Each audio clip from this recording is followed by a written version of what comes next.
Hello दोस्तों, प्रतियोगिता दर्पण के सार संग्रह के सीरीज में हम लोग 6 वीडियो देख चुके हैं। आज दोस्तों हम इसका 7वां वीडियो देखेंगे। अगर दोस्तों चैनल पे नए हैं तो चैनल को लाइक एंड सब्सक्राइब कर लीजिएगा। चलिए दोस्तों शुरुआत करते हैं। पहला सवाल आपको भारतीय इतिहास एवं संस्कृति से जुड़ा हुआ है। इसके सवालों को देख लेते हैं। पहला सवाल दोस्तों कह रहा है कि सर्वप्रथम वर्ण व्यवस्था का उल्लेख करने वाला पुरुष सूक्त मूलतः पाया जाता है। दोस्तों तो यह ऋग्वेद के आपको 10वें मंडल में पाया जाता है। अगला सवाल है कि गृहम सूत्र में वर्णित 16 संस्कार है। दोस्तों तो यह आपको 16 संस्कार है। आपको गर्भाधान, पुसम वन, सीमांतोन्नयन, जात कर्म, नामकरण, निष्क्रमण, अन्नप्राशन, चूड़ाकर्म, कर्णवेद, विद्यारंभ, उपनयन, वेदारंभ, कृषांत, समावर्तन, विवाह एवं अंत्येष्टि। अगले सवालों को देख लेते हैं। अगला सवाल कर रहा है कि सैन्य सभ्यता का महान स्नानागार प्राप्त हुआ है। दोस्तों तो सैन्य सभ्यता का महान स्नानागार दोस्तों आपको मोहनजोदड़ो से प्राप्त हुआ है। अगला सवाल है कि किस शासक के काल में कला क्षेत्र की 2 स्वतंत्र शैलियों गांधार शैली एवं मथुरा शैली का विकास हुआ। दोस्तों कुषाण शासक कनिष्क के काल में हुआ। अगला सवाल है कि नागानंद रत्नावली एवं प्रियदर्शिका के लेखक है। दोस्तों तो इसके हर्षवर्धन लेखक है। अगला सवाल है कि भारत में चिश्तिया सूफी मत को स्थापित किया। दोस्तों तो यह स्थापित किया था दोस्तों आपको ख्वाजा मोइनुद्दीन चिश्ती, जो आपको ऑप्शन नंबर यहाँ पे दिया गया है। अगला सवाल है कि किस मुग़ल बादशाह को जिंदा पीर कहा जाता है। दोस्तों तो औरंगजेब को दोस्तों जिंदा पीर कहा जाता है। अगला सवाल है कि गोस्वामी तुलसीदास की प्रमुख रचनाएं हैं। दोस्तों तो गोस्वामी तुलसीदास की प्रमुख रचनाएं दोहावली, गीतावली, कवितावली, रामचरितमानस, विनय पत्रिका, पार्वती मंगल, जानकी मंगल, वैराग्य रामायण, वैराग्य संदीपनी, कृष्ण गीतावली, ये सब है। अगला सवाल है कि अकबर की इच्छा अनुसार किसने रामायण का फारसी में अनुवाद किया था। दोस्तों तो अब्दुल कादिर बदायूनी ने रामायण का फारसी में अनुवाद किया था। अगला सवाल है कि किस मुगलकालीन भारतीय लेखक ने अमेरिका की खोज का उल्लेख किया है। वह है दोस्तों तो वह आपका अबुल फजल है। अगला सवाल दोस्तों आपका राष्ट्रीय स्वतंत्रता आंदोलन से जुड़ा हुआ है। पहला सवाल कह रहा है कि अखिल भारतीय राज्य जन कॉन्फ्रेंस यानी कि all India states people conference का गठन हुआ था। दोस्तों तो यह दिसंबर 1927 में हुआ था। अगला सवाल है कि किस भारतीय राष्ट्रवादी नेता ने जर्मनी और ब्रिटेन के बीच युद्ध को ऐसे ईश्वर प्रदत्त अवसर के रूप में देखा जिसमें भारतीयों को उस स्थिति को अपने ही हित में लाभ उठाने का मौका मिलता है। दोस्तों तो यह देखा आपको सुभाष चंद्र बोस ने। अगला सवाल कह रहा है कि 1927 में गठित बटलर कमेटी का उद्देश्य था। दोस्तों तो इसका उद्देश्य था भारत सरकार तथा देशी राज्यों के मध्य संबंधों को सुधारना। अगला सवाल है कि 1907 के भारतीय राष्ट्रीय कांग्रेस, जिसमें कांग्रेस का विभाजन हुआ था, के अध्यक्ष थे। दोस्तों तो उसके अध्यक्ष दोस्तों रास बिहारी बोस थे, जिसको हम लोग सूरत फूट भी बोलते हैं। अगला सवाल है कि मुसलमान यदि खुश और संतुष्ट है तो भारत में ब्रिटिश शक्ति का महत्तम बचाव होगा, यह लिखा था। दोस्तों तो यह लिखा था W हंटर ने अपनी पुस्तक द इंडियन मुसलमान में।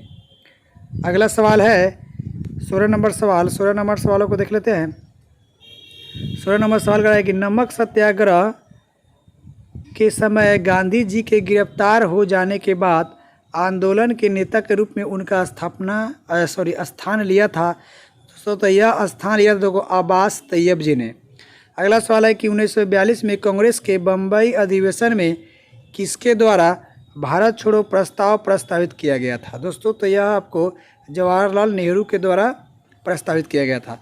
अगला सवाल है कि कौन सी तिथि मुस्लिम लीग ने सीधी कार्यवाही दिवस हेतु सुनिश्चित की थी। दोस्तों तो यह 16 अगस्त 1946 को सुनिश्चित की गई थी।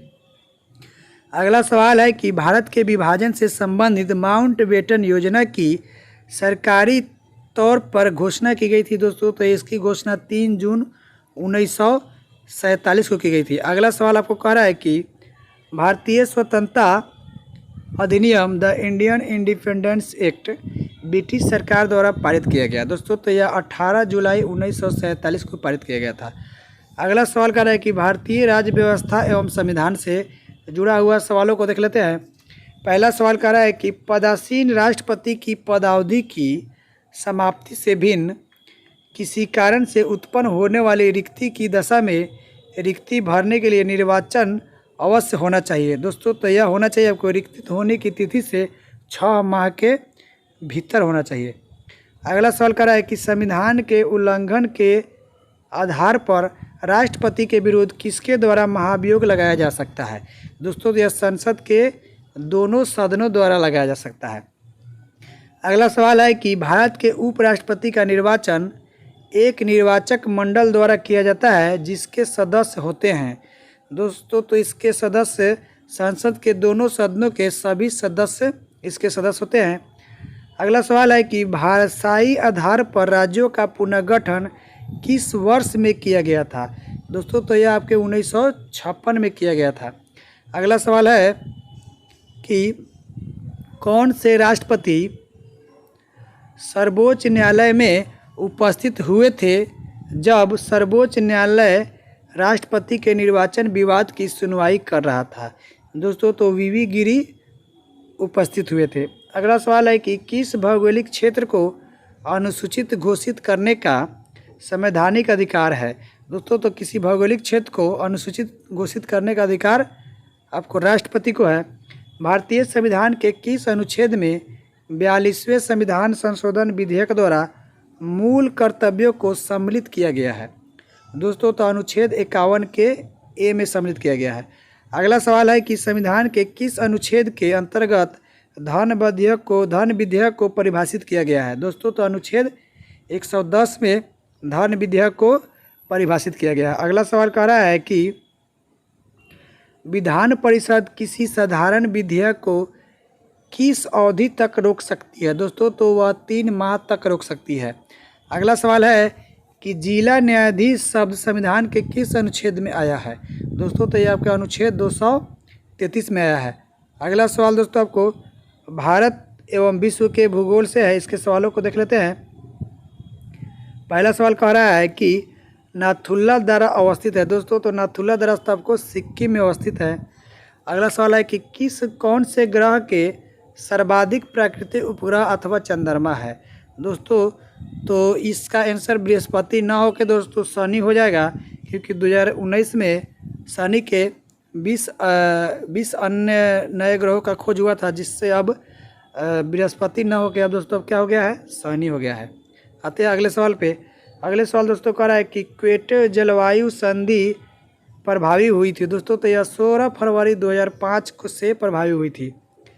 अगला सवाल है कि भारत में किस महीने में उष्णकटिबंधीय चक्रवातों की समस्या रहती है। दोस्तों तो यह अक्टूबर नवंबर माह में। अगला सवाल है कि राष्ट्रीय आपदा प्रबंधन प्राधिकरण का गठन किया गया था। दोस्तों तो यह 2005 में किया गया था। अगला सवाल है कि सुनामी शब्द किस भाषा से संबंधित है। दोस्तों यह जापानी भाषा के संबंधित शब्द है। अगला सवाल है कि बैरोमीटर में पारे के तल का अचानक गिरना सूचक है। दोस्तों तो अचानक गिरना आपके तूफान का सूचक है। अगला सवाल आपको भारतीय अर्थव्यवस्था से जुड़ा हुआ है। इसके सवालों को देख लेते हैं। पहला सवाल कह रहा है कि ऐसी अवधारणा जिसके अनुसार मंदी को दूर करने के लिए सरकार को बड़े पैमाने पर निवेश करने की बात कही गई है, भले ही वह निवेश अनुत्पाद क्यों न हो, कहलाती है। दोस्तों तो यह पंप प्राइमिंग कहलाती है। अगला सवाल है किसी अर्थव्यवस्था में बेरोजगारी के स्तर तथा रोजगार उपलब्धता के स्तर के बीच आरेखीय संबंध प्रदर्शित करने वाले वक्र को कहते हैं। दोस्तों तो इसको वेबरिज वक्र कहते हैं। अगले सवालों को देख लेते हैं। अगला सवाल कह रहा है कि किसी ऋण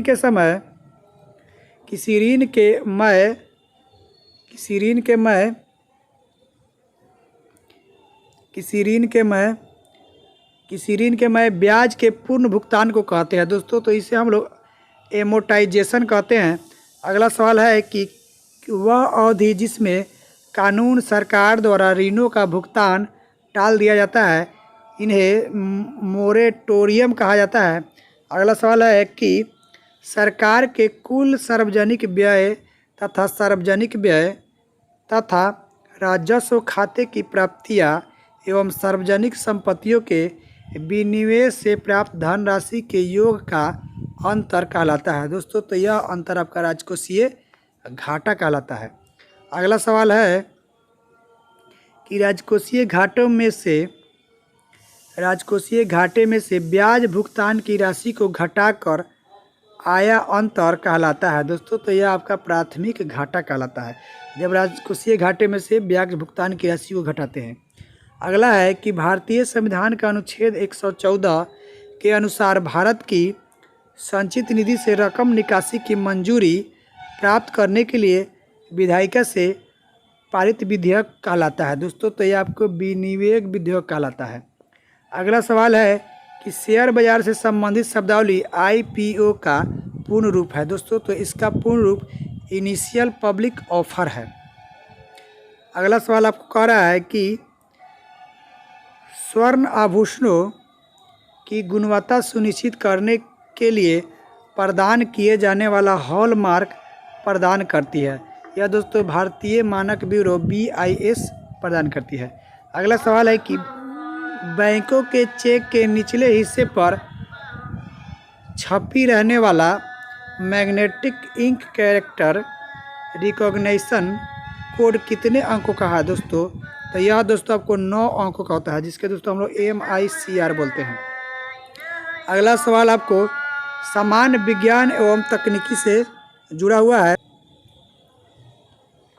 पहला सवाल कह रहा है कि वायु शक्ति में ऊर्जा का कौन सा रूप विद्युत ऊर्जा में परिवर्तित होता है। दोस्तों तो यह गतिज ऊर्जा में परिवर्तित होता है। अगला सवाल है कि जूल ऊर्जा से उसी तरह संबंधित है जैसे पास्कल संबंधित है। दोस्तों तो पास्कल आपको दबाव से संबंधित है। अगला सवाल है कि किसी तत्व की कमी को पूरा करने के लिए कीटभक्षी पौधे कीटों को पकड़ते हैं तथा उनका भक्षण करते हैं नाइट्रोजन तत्व की कमी के कारण। अगला सवाल है कि वायु भरे गुब्बारे में हीलियम को हाइड्रोजन की अपेक्षा वरीयता दी जाती है, क्योंकि वह है दोस्तों तो वह है आपका वायु के साथ विस्फोटक मिश्रण नहीं बनाती है, जिसके कारण दोस्तों हाइड्रोजन की अपेक्षा हीलियम को वरीयता दी जाती है। अगला सवाल को देख लेते हैं। अगला सवाल दोस्तों कह रहा है कि लंबे समय तक कठोर शारीरिक कार्य के पश्चात मांसपेशियों में थकान अनुभव होने का कारण होता है। दोस्तों तो लैक्टिक एसिड की संचय के कारण होता है। अगला सवाल है कि जल की अधिकतम मात्रा जिसकी पौधे को आवश्यकता होती है और उसे अवशोषण किस माध्यम से करते हैं। दोस्तों तो जड़ों के बालों से करते हैं। अगला सवाल है कि रक्त जो एक तरल संयोजी ऊतक है का प्रमुख कार्य है। दोस्तों तो इसका प्रमुख कार्य है सारे शरीर में ऑक्सीजन पहुंचाना। अगला सवाल है कि कौन सा हार्मोन लोरो और उड़ो हार्मोन कहलाता है। दोस्तों तो यह आपका एड्रेनलिन हार्मोन कहलाता है। अगला सवाल देख लेते हैं। अगला सवाल कह रहा है कि DPT का टीका किन बीमारियों से सुरक्षा के लिए दिया जाता है। दोस्तों तो DPT का टीका आपको डिप्थीरिया, काली खांसी या कुकुर खांसी, इसको वुपिंग कफ बोलते हैं, तथा टिटनस के लिए दिया जाता है। अगला सवाल है कि एथलीट फुट बीमारी होती है। दोस्तों तो यह आपको ट्राइकोफाइटोन नामक फफूंद से होती है। अगले सवाल को देख लेते हैं।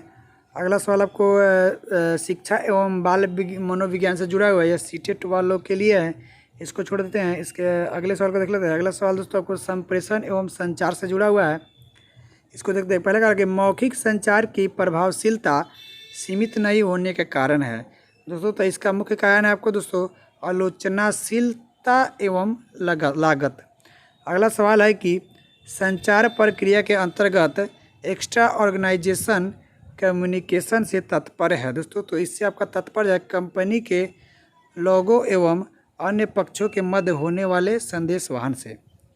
अगला सवाल है कि किसी कार्यस्थल पर कुछ श्रम संघ नेता प्रबंधन को शोषणकर्ता के रूप में देखते हैं, यह संचार के किन बाधाओं से संबंध है।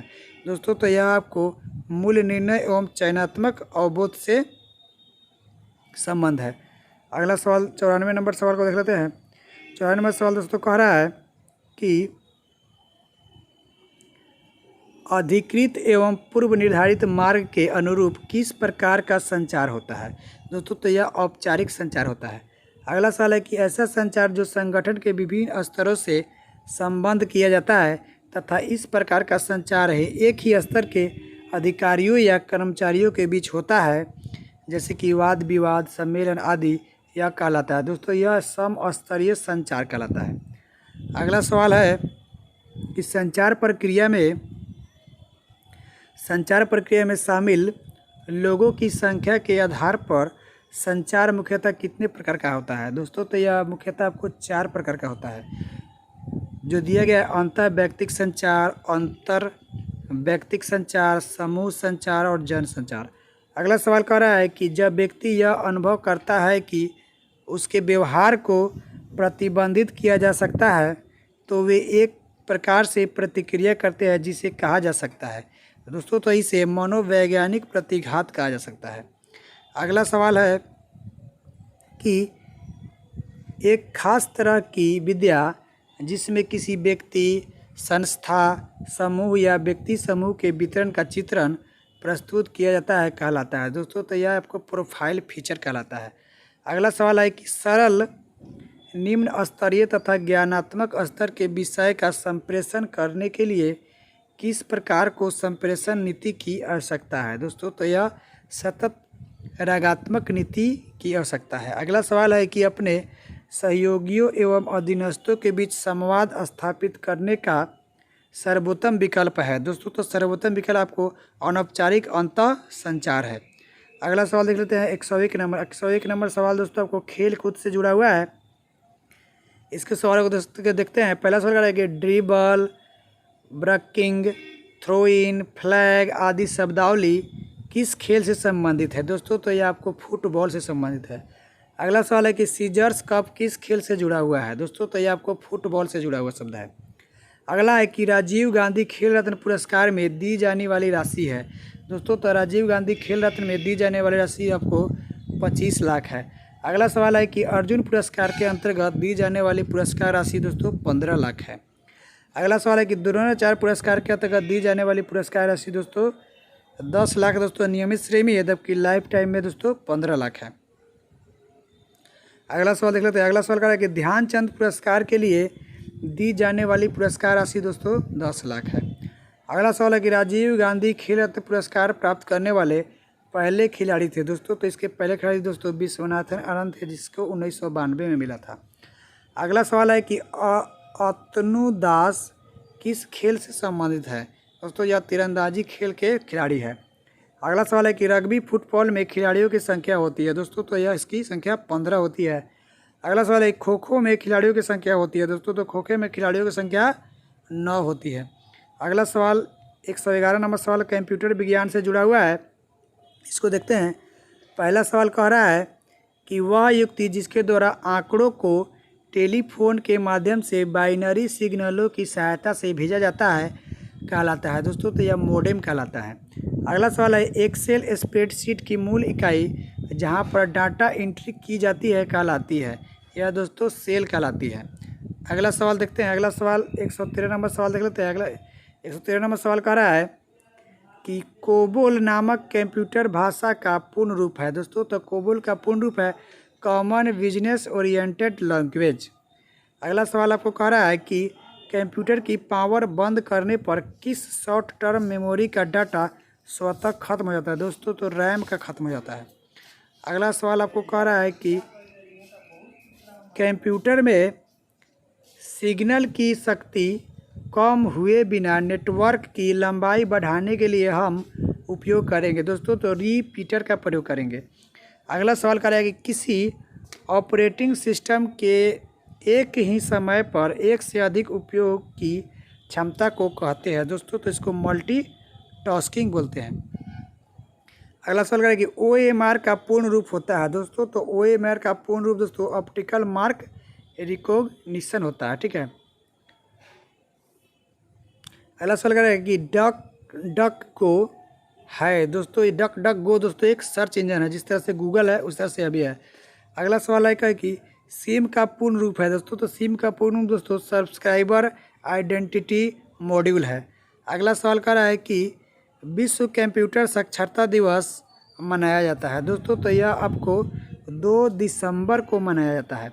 अगला सवाल आपको विविध से जुड़े हुए सवाल है, इसको देख लेते हैं। पहला सवाल कर रहा है कि ऐसा कौन सा वाद्य यंत्र है जिस पर सभी राग बजाए जा सकते हैं दोस्तों? तो बांसुरी ही ऐसा यंत्र है जिस पर सभी राग बजा सकते हैं। अगला सवाल है कि सरदार सरोवर बांध परियोजना है दोस्तों, यह नर्मदा नदी पर है। अगला सवाल है कि दर्द दूर करने वाली दवाएं कहलाती है दोस्तों? तो दोस्तों यह कहलाती है आपको एनाल्जेसिक कहलाती है। अगला सवाल है कि मानव शरीर में विटामिन ए संचित होता है दोस्तों? तो यह आपको यकृत में संचित होता है। अगला सवाल है कि पाचक एंजाइम पेप्सिन उत्पन्न होता है दोस्तों? यह छोटी आंत में उत्पन्न होता है। अगला सवाल है कि भारत में दक्षिण पश्चिमी मानसून खत्म होता है दोस्तों? यह सितंबर माह में खत्म होता है।